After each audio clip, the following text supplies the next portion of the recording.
इस चैप्टर में आपको कुछ फार्मूला का ज़रूरत पड़ेगा। तो सबसे पहले चलिए फार्मूला देखते हैं कि जैसे वृत्त है,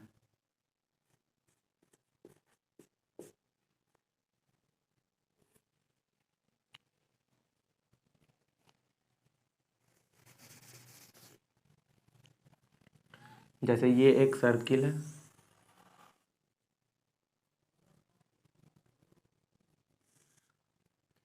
ये इसका रेडियस हो जाएगा, मतलब ये सेंटर ओ, और यहाँ से कहीं भी कोई भी परिधि पे कोई भी लाइन खींचेंगे तो ये सारा क्या होगा, रेडियस।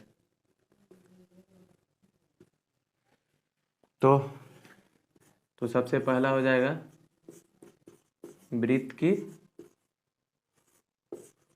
परिधि, इसका मतलब पूरा जो ये सरकमफ्रेंस है ये क्या होगा, 2πr। इसके बाद इसका एरिया निकालेंगे,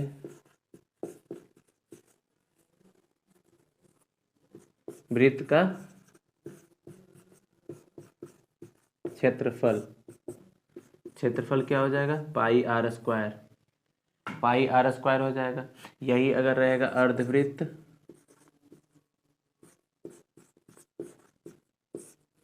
अर्धवृत्त का क्षेत्रफल निकालना रहेगा, तो ये वृत्त का आधा हो जाएगा। मतलब इसी चैप्टर में आपको चतुर्थांश भी निकालना रहेगा, मतलब चतुर्थांश, चतुर्थांश मतलब क्या हुआ, चतुर्थांश का अगर क्षेत्रफल रहा निकालना,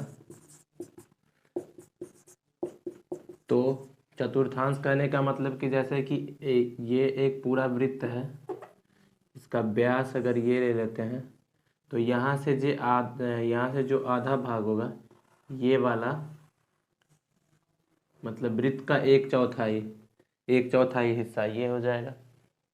और इसमें जैसे कि इस चैप्टर में त्रिज्यखंड, चाप और ये सब सीखना है। तो चाप क्या होता है,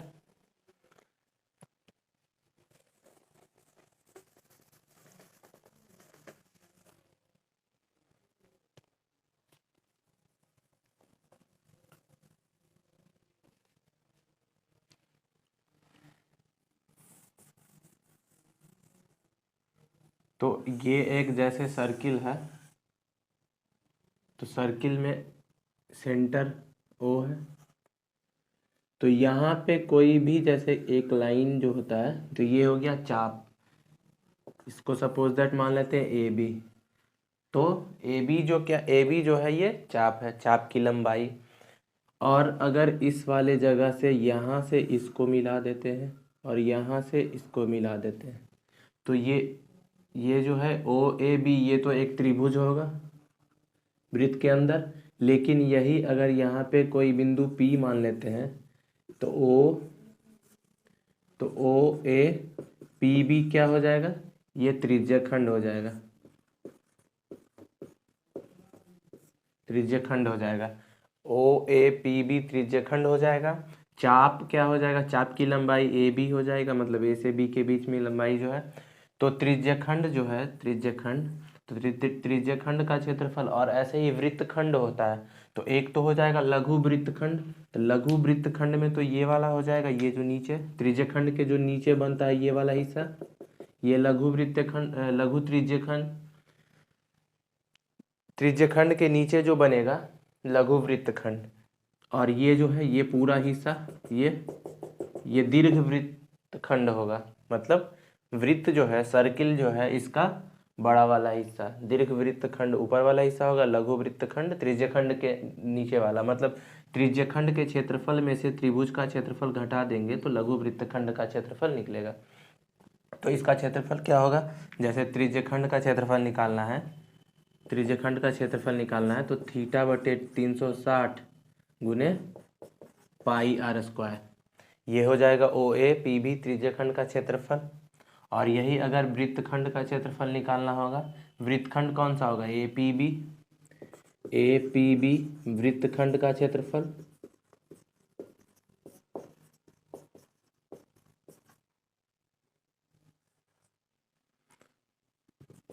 एपीबी वृत्तखंड का क्षेत्रफल में से क्या हो जाएगा, त्रिज्यखंड का जो क्षेत्रफल है, त्रिज्यखंड का क्षेत्रफल θ/360 इंटू पाई आर स्क्वायर, और इसमें से माइनस कर लेंगे, इसमें से माइनस कर लेंगे क्या, त्रिभुज त्रिभुज ओ ए बी का क्षेत्रफल, इसमें से माइनस कर लेंगे।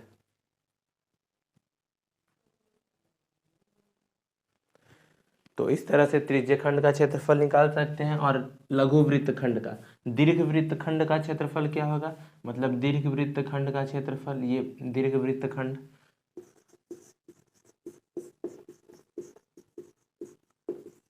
दीर्घ वृत्तखंड का क्षेत्रफल, तो दीर्घ वृत्तखंड का क्षेत्रफल में हो जाएगा त्रिभुज का मतलब पूरा वृत्त का क्षेत्रफल, तो वृत्त का क्षेत्रफल पाई आर स्क्वायर और माइनस त्रिज्यखंड का क्षेत्रफल।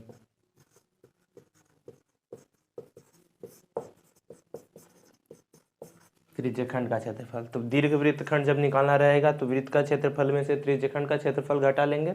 और लघु वृत्तखंड, जैसे ये जो है एपीबी, इसको लघु वृत्तखंड कहते हैं, मतलब लघु वृत्तखंड का क्षेत्रफल क्या होगा, त्रिज्यखंड के क्षेत्रफल में से त्रिभुज का क्षेत्रफल माइनस कर लेंगे। तो ये सब फॉर्मूला का आपको ज़रूरत पड़ेगा इस चैप्टर में, एक्सरसाइज 12 क्लास 10th का जो है एनसीईआरटी के बुक में।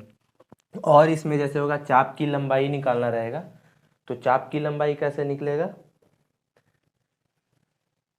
चाप जो है, चाप की लंबाई अगर निकालना है, चाप की लंबाई निकालना है तो θ/360 और इंटू 2πr। यहाँ से आप ये समझ सकते हैं कि ये जो 2πr है, 2πr जैसे वृत्त की परिधि हुआ तो उसमें सिर्फ ये ऐड कर देना, मतलब θ/360 ऐड हो जाएगा, θ/360 इंटू 2πr हो जाएगा चाप की लंबाई और त्रिज्यखंड का क्षेत्रफल, ये त्रिज्यखंड का क्षेत्रफल है,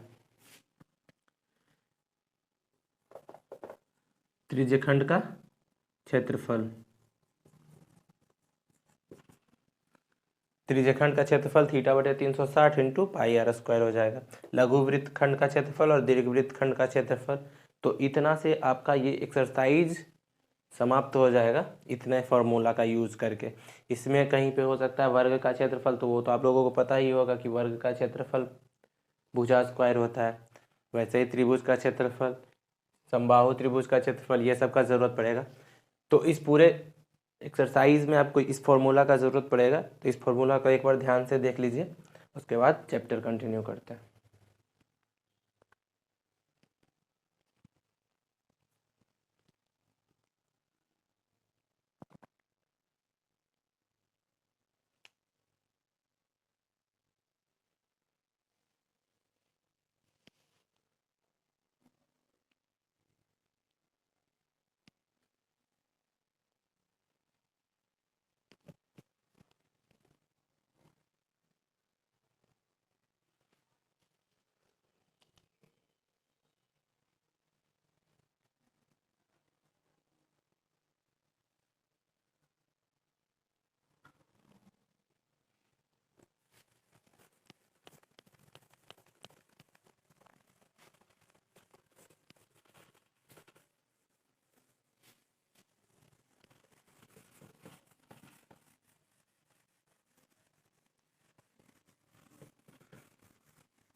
एक्सरसाइज 12 जो है इसमें यही सब है, मतलब जो सर्किल से रिलेटेड एरिया निकालना है। तो देखिए स्क्रीन पे क्वेश्चन फ्लैश हो रहा है।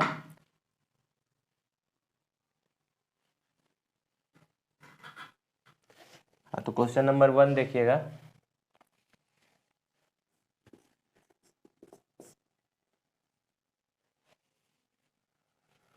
दो वृत्त है जिसकी त्रिज्या 19 सेंटीमीटर और 9 सेंटीमीटर है। उस वृत्त की परिधि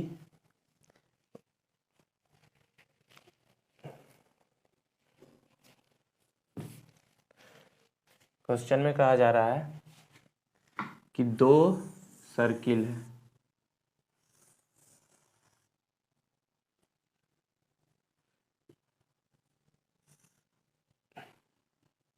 दो सर्किल है, एक का त्रिज्या जो है 19 सेंटीमीटर है और एक का 9 सेंटीमीटर है। ये त्रिज्या है, इसको R1 मान लेते हैं, इसको R2 मान लेते हैं, ठीक है। तो ये त्रिज्या हो गया, एक का 19 सेंटीमीटर और एक का 9 सेंटीमीटर। अब पूछा जा रहा है कि जिसकी परिधि इन दोनों वृत्तों की परिधि के योग के बराबर है। तो एक और वृत्त है, ये दो तो दिया हुआ है क्वेश्चन में, एक और वृत्त है जो मतलब इस तरह का है,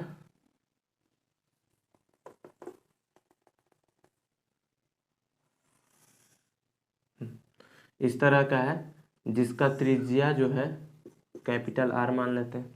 तो बोला जा रहा है कि इस वाले वृत्त का परिधि और इस वाले वृत्त के परिधि दोनों के योग के बराबर इसका त्रिज्या है। तो इसका परिधि क्या हो जाएगा, 2 पाई R1 और इसका 2 पाई R2।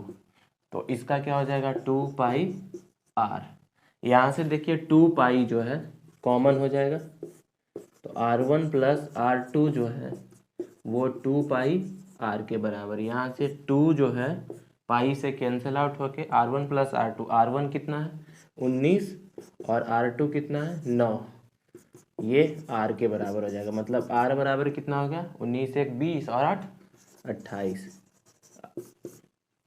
तो इस बड़े वाले का जो त्रिज्या आएगा वो 28 सेंटीमीटर होगा।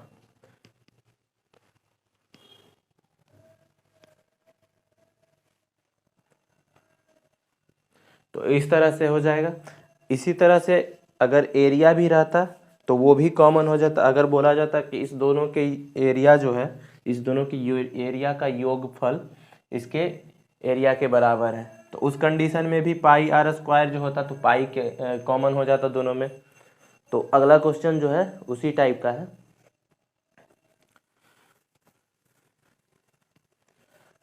ये सब क्वेश्चन ऑब्जेक्टिव में रहता है, 1 नंबर का रहेगा। तो इसमें सिंपल है कि मतलब अगर परिधि जो है दो वृत्त का परिधि योग करके एक नया वृत्त बनाया जा रहा है जिसके परिधि के योग के बराबर है, तो उस कंडीशन में सिर्फ आपको करना क्या है कि दोनों की त्रिज्या जो है उसको जोड़ देना है, बस वही आपका आंसर हो जाएगा।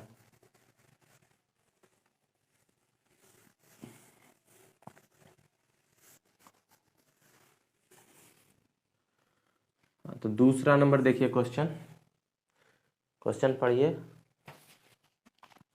दो वृत्त की त्रिज्या 8 सेंटीमीटर और 6 सेंटीमीटर है। उस वृत्त की त्रिज्या ज्ञात कीजिए जिसका क्षेत्रफल इन दोनों वृत्त के, मतलब पहला क्वेश्चन में त्रिज्या था तो परिधि बराबर बोल रहा था, और इस वाले में त्रिज्या दिया हुआ है और एरिया बराबर है, मतलब R1 दिया हुआ है। जैसे मान लेते हैं उसी तरह से R1 है 8 सेंटीमीटर और R2 है 6 सेंटीमीटर। तो बोल रहा है कि इसका जो एरिया है पाई R स्क्वायर और पाई R2 स्क्वायर, इस दोनों के एरिया जो है बड़े वाले R मान लेते हैं, इसके एरिया के बराबर है। तो यहाँ से पाई तो कॉमन होके कट जाएगा, मतलब R1 स्क्वायर R2 स्क्वायर बराबर पाई R स्क्वायर।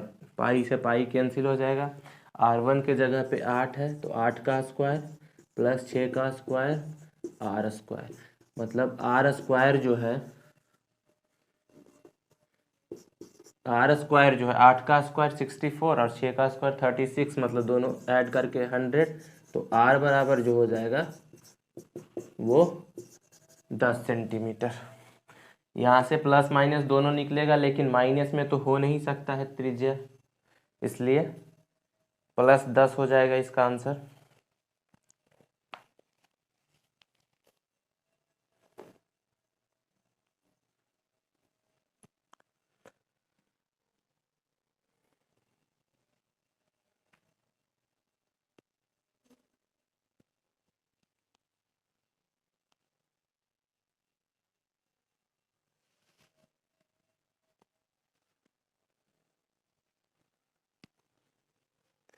देखिए अगला क्वेश्चन देखिए।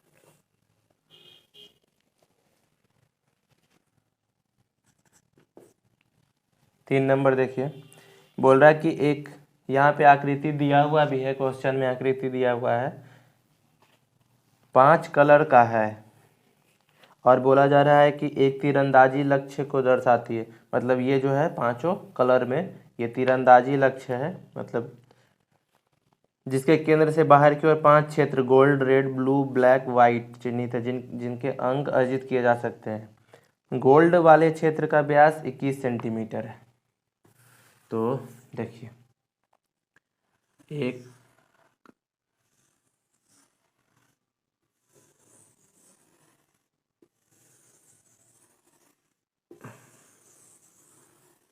इस तरह से है,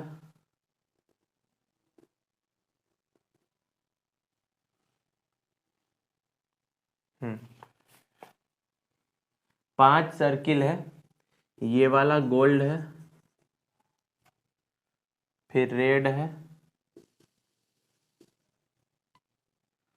फिर ब्लू है, फिर ब्लैक है, और फिर सबसे अंतिम में वाइट है। तो गोल्ड वाला का जो बोल रहा है, गोल्ड को थोड़ा सा ऊपर लिख लेते हैं। ये जो गोल्ड है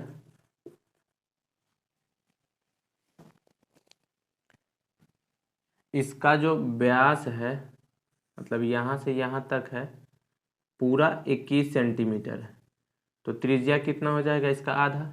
जैसे अगर व्यास दिया हुआ है 21 सेंटीमीटर, तो आर क्या हो जाएगा 21/2, मतलब 10.5 सेंटीमीटर।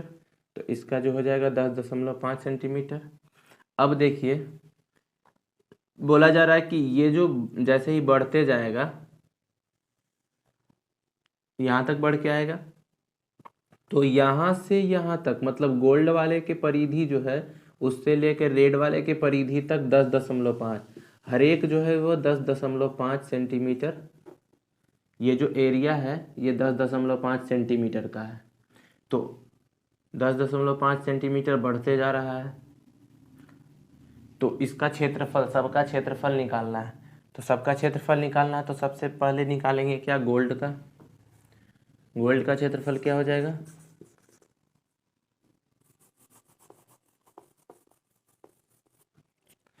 गोल्ड वाले एरिया का क्षेत्रफल निकालेंगे।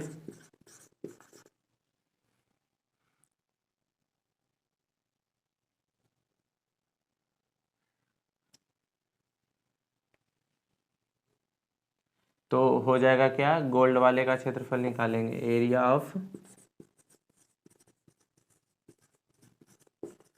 ऑफ गोल्ड रीजन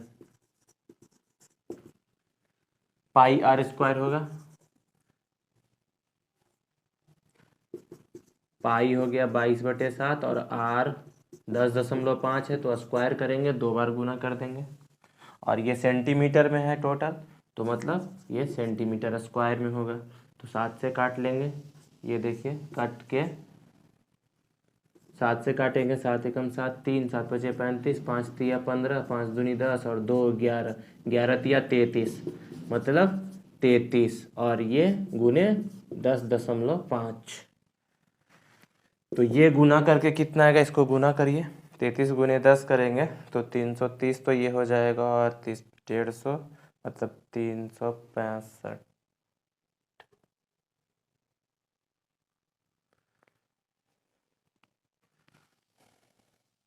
33 का आधा ये हो जाएगा, मतलब 11, तो 330 और 10 43 306,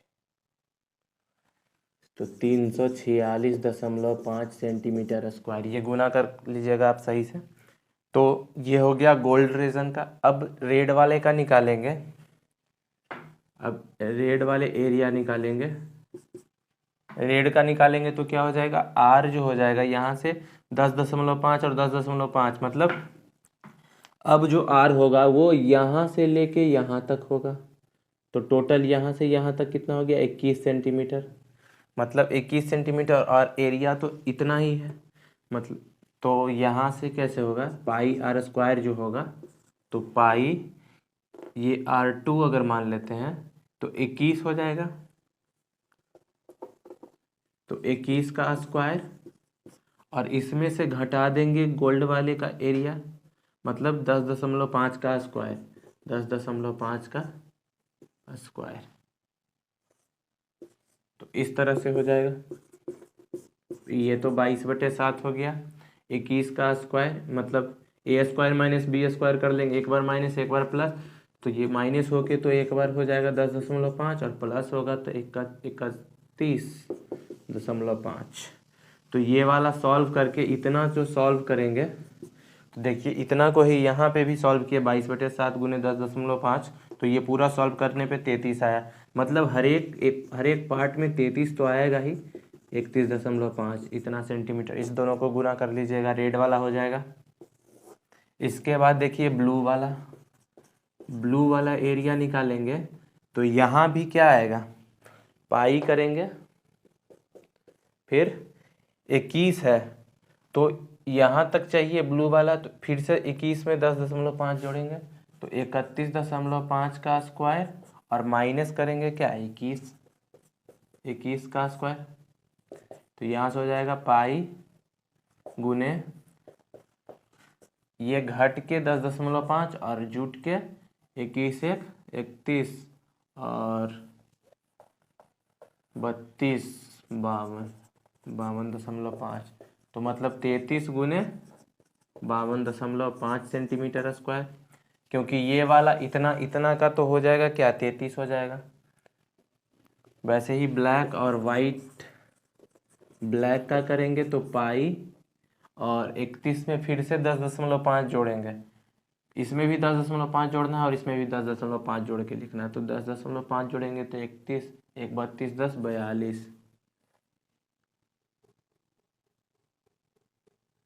हाँ 42 का स्क्वायर, और माइनस हो जाएगा 31.5 का स्क्वायर, तो यहाँ से हो जाएगा पाई गुने 10.5 और 42 40 30 70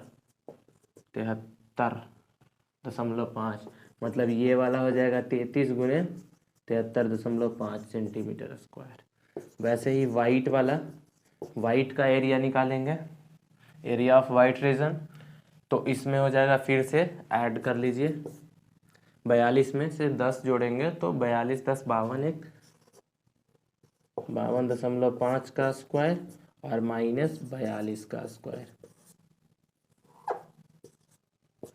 तो ये पाई इंटू 10.5, और ये 50 40 90 94.5, तो यहाँ से 33 गुने 94.5, ये सब गुना करके आप लिख लीजिएगा कि इसका गुना करने पे कितना होगा, इसका गुना करने पे कितना होगा, और एक तो कर दिए हैं, तो इस तरह से आप कर सकते हैं।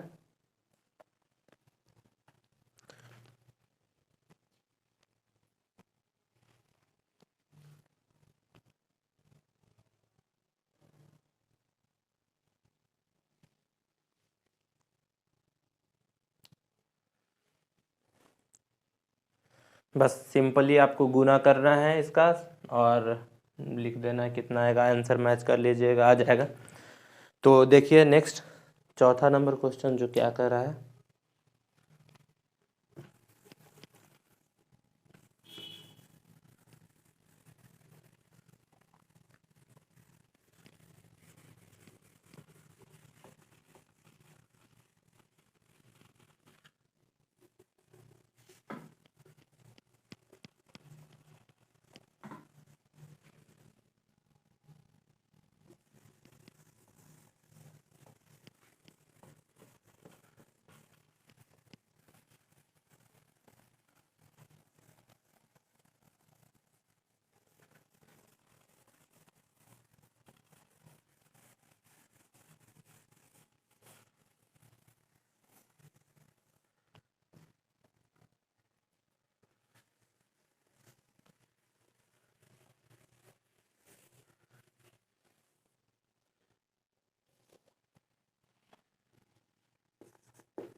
चार नंबर क्वेश्चन देखिए,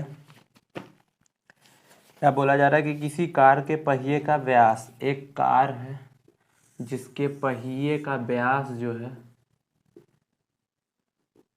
पहिए का व्यास 80 है,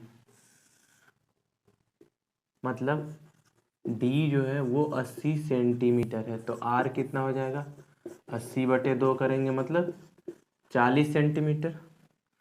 तो यहाँ आर जो हो जाएगा वो क्या हो जाएगा, ये ओ आर जो है वो 40 सेंटीमीटर। और बोल रहा है कि यदि कार 66 किलोमीटर प्रति घंटे की चाल से चल रही है, कार की चाल जो है 66 किलोमीटर प्रति घंटा है, 66 किलोमीटर प्रति घंटा है, और बोला जा रहा है क्या, 10 मिनट में। तो मिनट में पूछा जा रहा है, तो पहले तो हम इसको, इस वाले को 66 है, किलोमीटर को मीटर में बदल लेंगे, और मीटर से सेंटीमीटर में है तो मीटर से सेंटीमीटर में बदल लेंगे, मतलब इतना सेंटीमीटर। और घंटा है तो घंटा को मिनट में बदल लिए, तो 60 से भाग दे लिए, इतना हो गया सेंटीमीटर प्रति, इतना क्या हो जाएगा, सेंटीमीटर प्रति मिनट। तो यहाँ देखिए ये 0 से 0 कट जाएगा, 6 से 11 बार में, मतलब 11 पे 1 2 3 4, इतना सेंटीमीटर प्रति मिनट, ये चाल हो गया। और समय कितना है, 10 मिनट। तो दूरी कितना हो जाएगा, कितना डिस्टेंस चलेगा, तो दूरी बराबर क्या होता है, चाल गुने समय, दूरी बराबर चाल गुने समय होता है। तो चाल है 11 1 2 3 4 और गुने 10 कर देंगे, तो इतना,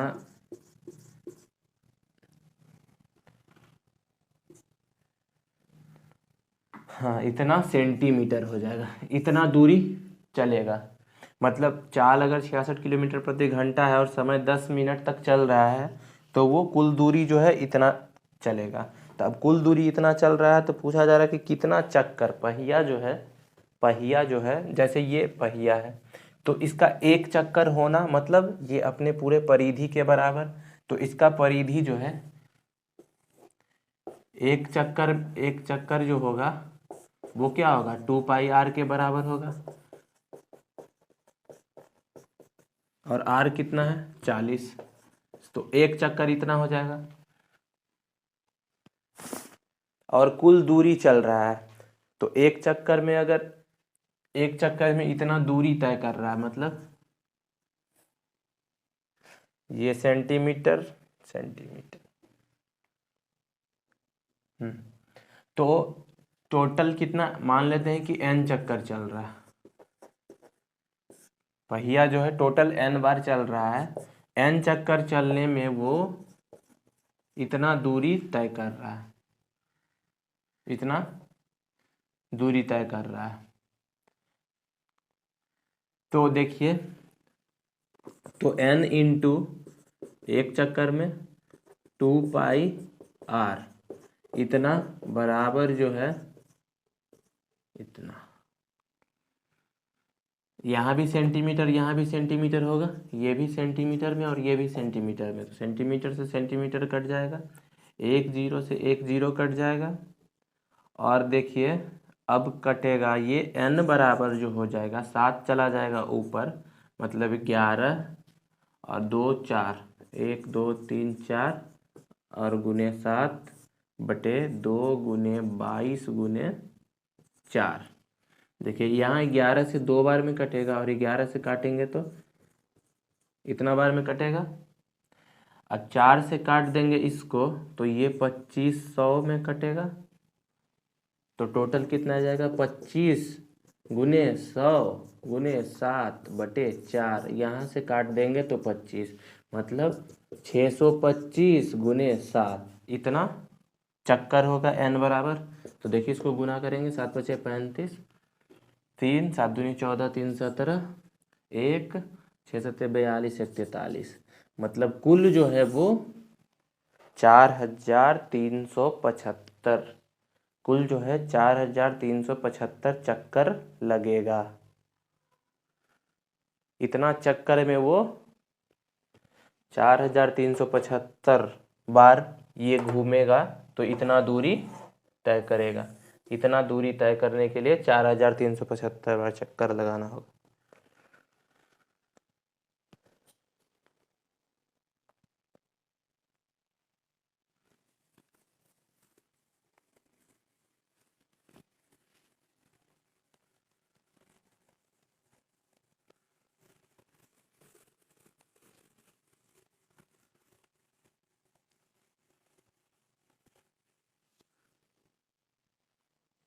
देखिए पांचवा क्वेश्चन, देखिए क्या कह रहा है। निम्नलिखित में से सही उत्तर चुनिए और अपने उत्तर का औचित्य दीजिए। यदि एक वृत्त का परिमाप और क्षेत्रफल संख्यात्मक रूप से बराबर है तो उस वृत्त की त्रिज्या ज्ञात करना है। जैसे मान लेते कि एक वृत्त का परिमाप क्या होता है, एक वृत्त का परिमाप जो है, परिमाप मतलब परिधि, तो एक वृत्त का परिधि 2πr होता है और क्षेत्रफल क्या होगा πr², यही होता है। तो बोला जा रहा है क्वेश्चन में, क्वेश्चन के अकॉर्डिंग हम लोग चलते हैं। तो वृत्त का परिमाप जो है क्षेत्रफल के बराबर है, तो यहाँ से देखिए पाई से पाई कट जाएगा, मतलब 2r जो है वो r² के बराबर है। तो r से r कट गया, मतलब r बच गया। तो r बराबर क्या हुआ 2, और 2 क्या है सेंटीमीटर मीटर कुछ तो है नहीं, तो ये हम मात्रक मान लेंगे। तो r जो है त्रिज्या जो है वो क्या हो जाएगा 2 मात्रक। देखिए इसमें ऑप्शन होगा, ऑप्शन ए में है 2 मात्रक, मतलब ये हो जाएगा। तो पांचवा में हो जाएगा 2 मात्रक। तो इस तरह से ये वाला सॉल्व कर सकते हैं।